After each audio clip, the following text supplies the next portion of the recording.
No B-Rob on Sunday. I just happened to be in that end zone when you and Anthony Lynn and Brian were discussing matters.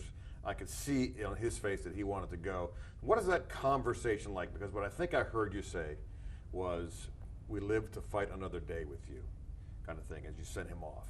The decision was made. What is that conversation like? What do you first need to see from him?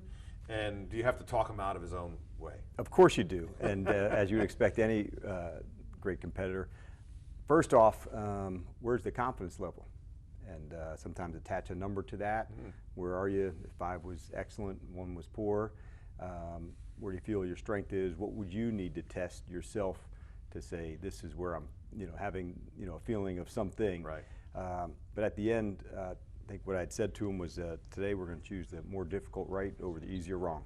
And there's still a signal there that shows it just wasn't turning as fast as we thought it was going to, and so we're going to have to wait. Yeah. Even though it's a hard call. It's a hard call. You have Austin Eckler, which you know you can count on, and you brought Chris Rodriguez off the practice squad, so he finds out 90 minutes before game time that That's right. he's playing. Then he ends up leading your squad, coach. What do you got going on in that locker room?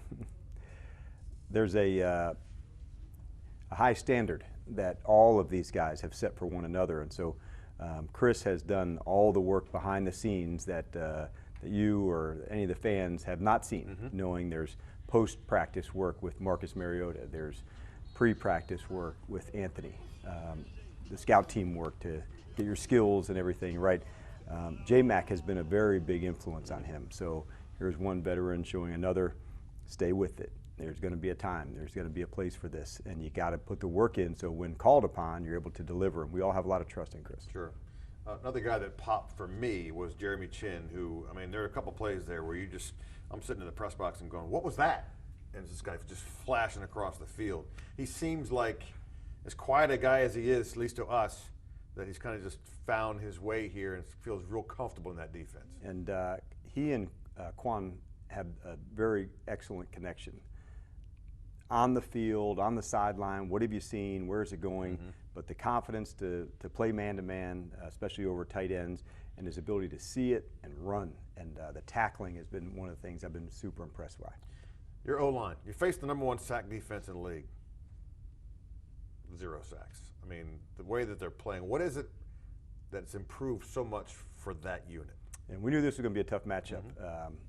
The rushers, the unique style of somebody as big and as athletic as Dexter Lawrence is, different matchups, different spots. So you knew the run game and the play pass was going to have to be a really big factor in this game, where you couldn't just allow these players to get into their groove and get up the field and do what makes them special and unique. So it would have to be a combination of things: chips from the running backs and tight ends and wide receivers. It would have to be a run game that you could establish over and over again, so they couldn't pin their ears back and go. So knowing how to play, how to go win a game, I think is very important, and the offensive line was right in the front and center of that. 9 games.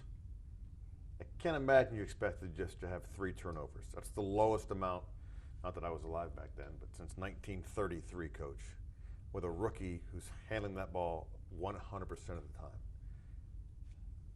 How do you figure that? One, I used to say, what would surprise you about Jaden? Now I just shake my head and say, there he goes again. And it's the decision-making process, his regard for the ball, and not just him. It's the running backs, it's the tight ends, it's the wide receivers. Everybody knows that they're handling the ball for the rest of the team. Right. And that's a huge responsibility that they take, and then the more we can try to knock a few out, to give the ball back to the offense, that's when we'll be at our best. Last week was Hail Mary, which was, a lot of guys were involved in that. The throw that Jaden made at the end of the first half to Terry McLaurin, I asked Jaden afterwards, could you have thrown a better ball? He goes, yeah, I could have thrown a better ball. Coach, me and Terry believe he's wrong. He could not have thrown a better ball than that one. What say you? Yeah, I say you can't do anything but catch that ball. Right. It's in the right spot, and probably what's as impressive, Chick, in that moment, there's a special window that we have. There's 11 seconds left. They can only go into the end zone or out of bounds, knowing that you got a field goal hopefully in your back pocket. So the situation football, in addition to the throw, that's a big deal. Right. Who makes the schedule, the government or the NFL? Who decided that election day would be the same day as a trading deadline?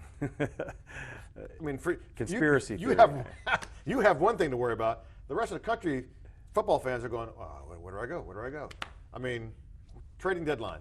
What's the relationship between you and Adam Peters and his staff in bringing someone in? How does that, for the viewer listening, how does that work? Well, I think number one, Adam and his team and staff, they're just like anybody else as part of the organization. Like, competition's the central theme in what we do. So if there's a spot to do it, then we would. And if it doesn't show, it's not something that we would force upon our team in any way. And so that's just not how Adam and I roll. Mm-hmm. And so if there's spots to do that, then the next step, be looking at the film and the evaluation. What does compensation look like? So there's a process that you go through step by step. But I've got so much trust in him and his guys that really, if it gets to that spot, then I'll become involved. But what's nice, I just keep the team the main thing. Right. And get to spend, every moment with them thinking about what's next and how we go play this game coming up. Right. So player X that Adam and his staff are looking at, they go, this might be worthy. Let's look at the numbers. And at some point, they come to Dan Quinn and go, here's what we're thinking. That's right. And then you have to evaluate all over again? I don't know if all over again. A lot of times you've seen the player, how would they fit? And so I always want to make sure that I can communicate to Adam, if the player was on our team, this is how we would feature him. Just like we did with Jeremy Chin or Frankie Louvu or Nick or Tyler or people that we've added onto the team, how would we try to feature those players? And that's our job as coaches, to find out what things players can do and maximize those, not focus on the things they can't do. I mentioned the election. Do you speak to your team at all about, hey, we just do. get out and vote and make sure you? I think it is an important time, Chick. It's a chance for you to use your voice and to vote, not who you're voting for, but just getting the chance to do that. Right. And so that was our message. I'm going to play the numbers game real quick. All right. You were 26 years old the last time this franchise was 7-2. Okay. Let's do the math. Do the math. That would have been 1996. That's a long time ago. So I'll ask this as professional as I can. What in the hell is going on with this team? One, I would say, I can't speak to the teams of the past, but what I can speak about this group, about their attitude, their connection. There's two words that a lot of times makes me think of our team. It's toughness and it's brotherhood. And it's all these supporting acts they give to one another and support one another. I used the reference earlier of Chris Rodriguez and Jeremy. That's one small example of what it could look like, of people just supporting each other, all three phases doing that. I love that our identity is starting to take shape, as a team that has toughness and go finish, whether it's that offensive line, finishing a game at the end of the fourth quarter, or covering kicks, or knocking a ball out on a sack and changing the momentum of a game. So those are the things that I think about, and that identity is starting to take shape. After the game, your owner, Josh Harris, gives you the game ball for career win number 50. He's got 50 NFL wins. He's right here. He's from right here in New Jersey. Let's give it a hand, Mr. What do they mean to you? I was honestly really surprised. I said, what the hell is what's going on here? And I had zero idea for that. But, shout out to Josh and to Adam and to Sean, for bringing that up to them. I had no idea, honestly. And so in the locker room, I didn't know what was going on. And so that kind of recognition, I really appreciated it, because in that state where I grew up, that's where I, found a love for football. So I said, in that stadium where I've been to as a kid watching games, I've coached there. So for them to recognize that, it was actually a really special, cool moment. 1,211. You know what that number is? Days. Correct. You know what those days mean? Yes. You do? Yeah. What Why don't you share them with me? Maybe I'll see if I'm on the same one. The day you left Atlanta, Yes. and the first day with the Commanders. Yes.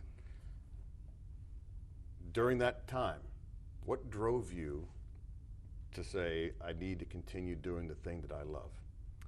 I wanted to make sure I recaptured the joy of it all. I love being in the arena with everybody who's in that locker room. And to be in that fight and to be in that moment, it's special. And not everybody gets to be a part of that. And so standing right on the edge, right there, 2 minutes at the end of the half with 11 seconds to go, knowing we're going to take a shot outside the Terry, that's when I feel most alive. And I love that, seeing that connection take place and being a part of that journey with them. I absolutely love it. So every once in a while in your life, you're at the right spot at the right time, and that's certainly me here. Pittsburgh next.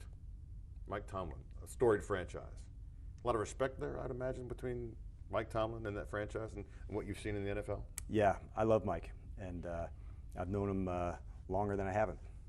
And so his senior year playing was my first year coaching. And so we hit off a friendship that time that led to us, keeping up through the years. So he's somebody that I admire a lot and look to for consistency and toughness. Their program just speaks of it. And identity is something that we're chasing, and they have had one, with him for a long time. But he's a remarkable coach and has made such an impact there. And so, I admire him a lot. See you Sunday. All right, thanks, guys. You knew the number. I like that.